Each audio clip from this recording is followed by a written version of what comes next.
সুপ্রিয় দর্শক, আসসালামু আলাইকুম। কেমন আছেন আপনারা? নিশ্চয়ই ভালো আছেন। আজকের ভিডিওতে আপনাদের সবাইকে স্বাগত জানাচ্ছি। আজকে আমি আপনাদের সাথে শেয়ার করব ধৈর্য ও পর্দা মেনে নর্মাল ডেলিভারির জন্য কিছু কৌশল সম্পর্কে। তাহলে চলুন মূল ভিডিওতে যাওয়া যাক। বাই দ্য ওয়ে, মূল ভিডিওতে যাওয়ার আগে একটা কথা বলি, আমি আমার চ্যানেলে pregnancy related, specially normal delivery related অনেক ইম্পর্টেন্ট তথ্য ভিডিও আকারে শেয়ার করে থাকি। এই তথ্যগুলো আমার পার্সোনাল এক্সপেরিয়েন্স ও আমার ডক্টরের সাজেশন থেকে নেওয়া। তাই আমার চ্যানেলটিকে যদি একবার আপনারা ভিজিট করেন, তাহলে আপনারা আপনাদের প্রশ্নাতীত মনের অনেক প্রশ্নের উত্তর পেয়ে যেতে পারেন। আমন্ত্রণ জানাবো আমার চ্যানেলটিকে একবার ভিজিট করে দেখার। এবারে চলুন মূল আলোচনায় যাওয়া যাক। আমি শুরুতেই বলেছি আজকে আলোচনা করব ধৈর্য ও পর্দা মেনে নর্মাল ডেলিভারির জন্য কিছু কৌশল সম্পর্কে। দেখুন, আমরা সবাই জানি যে নর্মাল ডেলিভারিটা সিজারের তুলনায় খুব ভালো। কেননা সিজার হচ্ছে একটা ছোটোখাটো অপারেশনের আগে পরে বিভিন্ন ধরনের ঝুঁকি থাকে বিভিন্ন ধরনের সাইড ইফেক্টস। এছাড়া সিজারিয়ান পেশেন্টকে সারা জীবনভর কিছু না কিছু রোগশোক বহন করতে হয়, কিছু না কিছু নিষেধাজ্ঞা মানতেই হয়। কিন্তু নর্মাল ডেলিভারির পেশেন্ট তার সব কিছু থেকে সেফ ও সিকিওর। সারা জীবনভর নর্মাল ডেলিভারির পেশেন্ট ভালো থাকেন, কোনো নিষেধাজ্ঞাও মানতে হয় না। আর সব কিছু জেনে শুনে আমরা সবাই নর্মাল ডেলিভারিকে পছন্দ করি। সন্তান জন্মদানের ক্ষেত্রে আমাদের সবার পছন্দের পদ্ধতি হচ্ছে নর্মাল ডেলিভারি। এখন শুধু নর্মাল ডেলিভারি চাই বললেও হবে না বা পছন্দ করলেও হবে না। এটার জন্য আপনাকে একটু চেষ্টা করতে হবে। খুব বিশেষ বা কঠিন কোনো চেষ্টা নয়। সেই চেষ্টার মধ্যে প্রথমেই যেটা করবেন, আপনার লাইফস্টাইলে একটু কষ্ট করে চেঞ্জ আনবেন। যে ছোট্ট পরিবর্তনটা আনবেন সেটা হচ্ছে সকালবেলা ঘুম থেকে উঠে 30 মিনিট বাহিরে খোলা রোদে হাঁটাচলা করবেন। এরপরে কিছুক্ষণ বাটারফ্লাই স্টাইলে বসে থাকবেন। সারাদিনে আপনি যেরকম কাজকর্ম করেন না কেন, আপনি গৃহিণী হন কিংবা কর্মজীবী হন, সব কাজের মাঝে টুকটাক কায়িক করার চেষ্টা করবেন। এরপরে অবশ্যই রাত 9টা থেকে 9:30টার মধ্যে রাতের খাবারটা খেয়ে ফেলবেন এবং 10টা থেকে 10:30টার মধ্যে কোনো ডিভাইস ছাড়া ঘুমিয়ে পড়বেন। আর অবশ্যই ঘুমোতে যাওয়ার আগে 30 মিনিট হাঁটাচলা করবেন এবং সেই সাথে কিছুক্ষণ বাটারফ্লাই স্টাইলে বসে থাকবেন। লো কমেট ইউজ করবেন, নিজের পরিবারকে সময় দেবেন, পরিবারের সাথে হাসি খুশি থাকবেন। এতে আপনার যে সুবিধাটা হবে বা এই লাইফস্টাইল আপনাকে যেভাবে নর্মাল ডেলিভারির জন্য উপকার দেবে সেটা হচ্ছে, আপনি সকালবেলা যে ঘুম থেকে উঠে 30 মিনিট রোদে বাতাসে হাঁটাচলা করলেন, এতে কি হলো, নর্মাল ডেলিভারির জন্য ব্যায়াম তো প্রয়োজন, আমরা সবাই জানি। আপনার ব্যায়ামটা হলো, এর পাশাপাশি সকালবেলার ফ্রেশ অক্সিজেনটা পেলেন, যেটা আপনার বাচ্চার জন্য খুব প্রয়োজন। কেননা বাচ্চাকে এ সময় আপনার ভালো অক্সিজেন সাপ্লাই দিতে হবে, যেটা সকালের বাতাস থেকে আপনি পাবেন। আর সকালের রোদটা মিষ্টি হয়, প্রচুর ভিটামিন ডি থাকে। ফ্রিতে প্রচুর ভিটামিন ডি পেলেন, নিজের জন্য ভালো হলো, বাচ্চার জন্য ভালো হলো। বাটারফ্লাই স্টাইলে বসে থাকলে রেস্ট নেওয়াও হলো, প্লাস পেলভিসের একটা ভালো ব্যায়াম হয়ে গেল। আপনারা সবাই জানেন যে নর্মাল ডেলিভারি যেহেতু ভ্যাজাইনাল বার্থ বা পেলভিস দিয়ে, যৌনাঙ্গ দিয়ে বাচ্চা বের হবে, তাই আপনার পেলভিসকে যথেষ্ট পরিমাণে সম্প্রসারিত হতে হবে। যদি সময় মতো পেলভিস যথেষ্ট পরিমাণে সম্প্রসারিত হয়, তাহলে আপনারা সাইড কাটার প্রয়োজন হবে না। বিনা সাইড কাটাতেই আপনার বাচ্চা বেরিয়ে চলে আসবে। আর এই পেলভিসের ব্যায়ামটাই উপকার দেবে আপনার বাটারফ্লাই স্টাইলে বসে থাকাটা। এরপরে যখন আপনি সারাদিনে টুকটাক কায়িক শ্রম করবেন, সেটাও ব্যায়ামের কাজ করবে।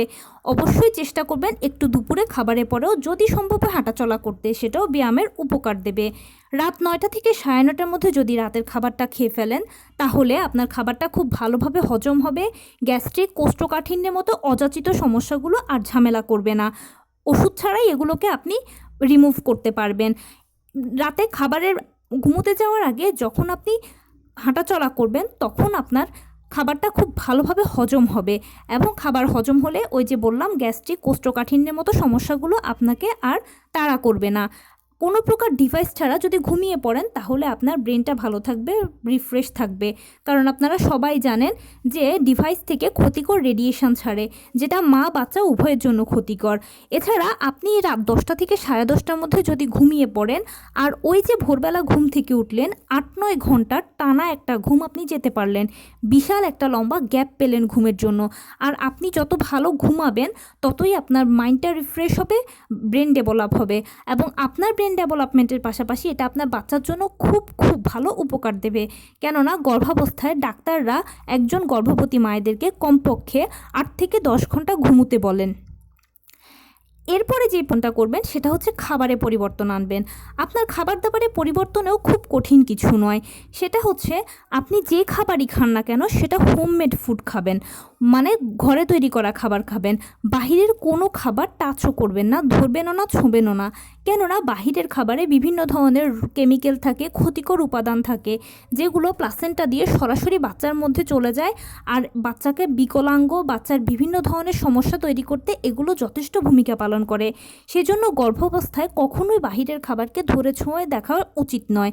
যে খাবারই আপনার খেতে ইচ্ছে হয় না কেন সেটা বাড়িতে বানিয়ে খান। হয়তো স্বাদে 19-20 হবে, কিন্তু আপনি টাটকা খাবারটা পেলেন।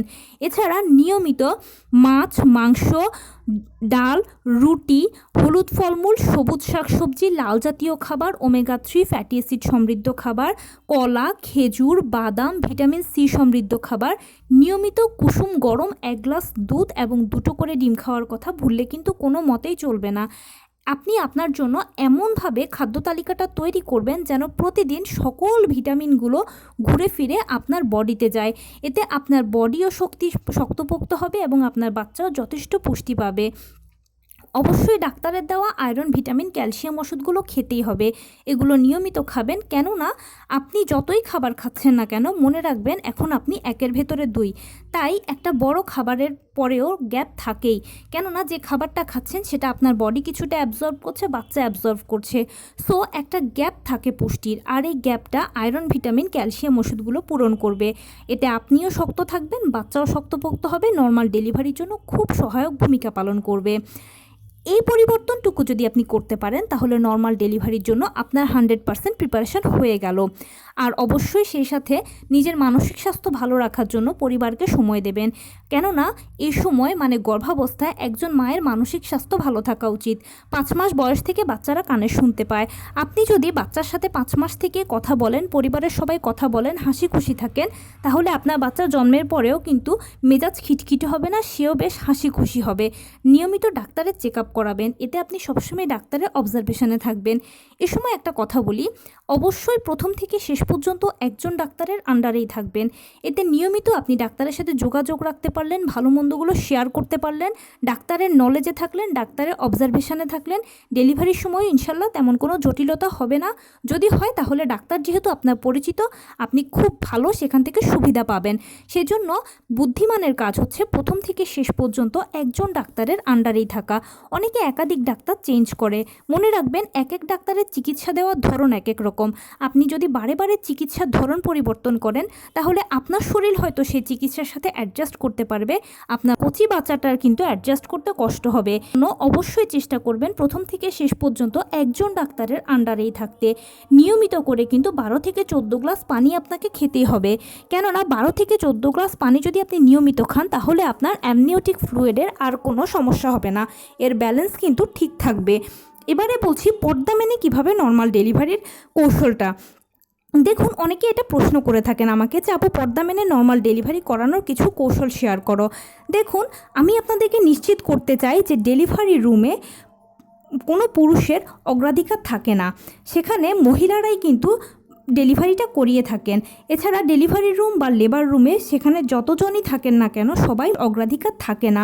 অনেক সময় হয় কি, অনেক হসপিটালে এক এক পেশেন্টকে আলাদাভাবে এক একটা রুমে ডেলিভারি করানো হয়, তাতে তো আপনি আরও বেশি সেফ থাকলেন। তবে হ্যাঁ, এরকমও অনেক হসপিটাল আছে যেখানে নারী ও পুরুষ উভয়ই সমন্বিতভাবে কাজ করে। যদি আপনার হসপিটালটা সেরকম হয়ে থাকে তাহলে যেটা করতে পারেন, আপনি বা আপনার পরিবারের সবাই হসপিটাল কর্তৃপক্ষকে রিকোয়েস্ট করতে পারেন আপনার অংশটা একটু ঢেকে দেওয়া হয় বা আড়ালে রাখা হয়। যদি হসপিটাল কর্তৃপক্ষ সেটা মেনে নেয় তাহলে তো ভালোই, কিন্তু বেশিরভাগ ক্ষেত্রেই দেখা যায় যে নারীরাই বা মহিলারাই, মহিলা ডাক্তার, মহিলা নার্স এনারাই থাকেন, পুরুষের অগ্রাধিকার থাকে না, পুরুষ সেখানে প্রবেশ করেও না। তো এই ছিল আজকের ভিডিও। কেমন লাগলো বলুন। যদি ভালো লেগে থাকে ও হেল্পফুল হয়ে থাকে তাহলে প্লিজ লাইক, কমেন্ট, শেয়ার করতে একদম ভুলবেন না। আর সেই সাথে আমার চ্যানেলটিকে সাবস্ক্রাইব করার বিনীত অনুরোধ রইল। পাশে থাকা বেল আইকনটি ক্লিক করে দেবেন যেন আমি ভিডিও আপলোড করার সাথে সাথে আপনার নোটিফিকেশান পেয়ে যান। এছাড়া যদি কোনো প্রশ্ন থাকে কমেন্টসে জানাবেন, আমি রিপ্লাই দেব। প্লাস যদি কোনো পরামর্শ থাকে যে কোন বিষয়ের উপরে জানালে আপনারা উপকৃত হবেন সেটাও জানাবেন, আমি আপনাদের পছন্দের সর্বোচ্চ প্রায়োরিটি দেব। ভালো থাকবেন, সুস্থ থাকবেন। আসসালামু আলাইকুম।